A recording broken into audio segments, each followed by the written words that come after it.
Evet arkadaşlar, bugün herkese Değirmen Deney programından merhabalar. Bugün sizlerle güzel bir slime çeşidi yapacağız arkadaşlar.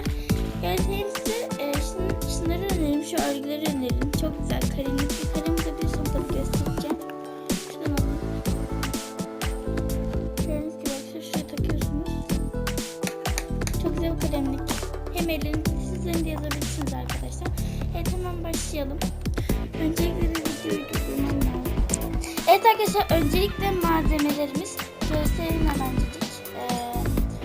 Bir porselen kase, bir tatlı kaşığı, bir plastik kaşık, boraks su, bir de Monalisa renkli tutkal arkadaşlar. Ben pembe olanı seçtim, çok güzel bir renk. Arkadaşlar hemencik başlayalım. Evet arkadaşlar, devam ediyoruz. Kase hazır. Şimdi numara tutkalımızı koyacağız.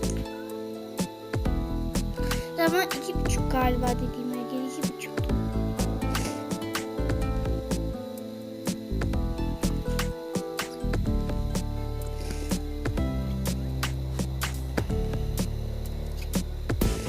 Rengi bile çizdi.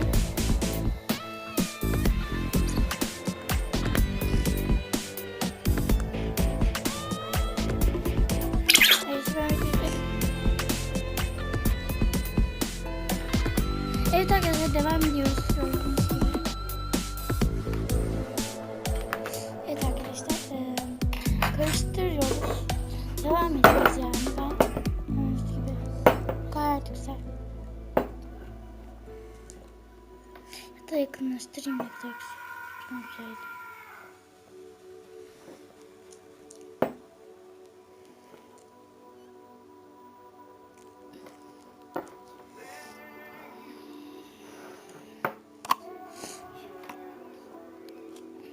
Evet arkadaşlar, çok güzel bir şey oldu.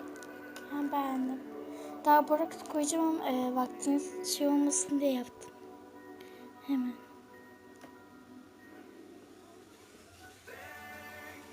Yapışıyor da daha boraks düştük mü daha da güzel olacak arkadaşlar.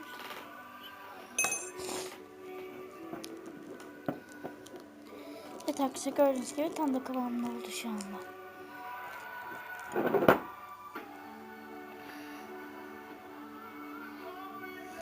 Gördüğünüz gibi arkadaşlar yapışmıyor.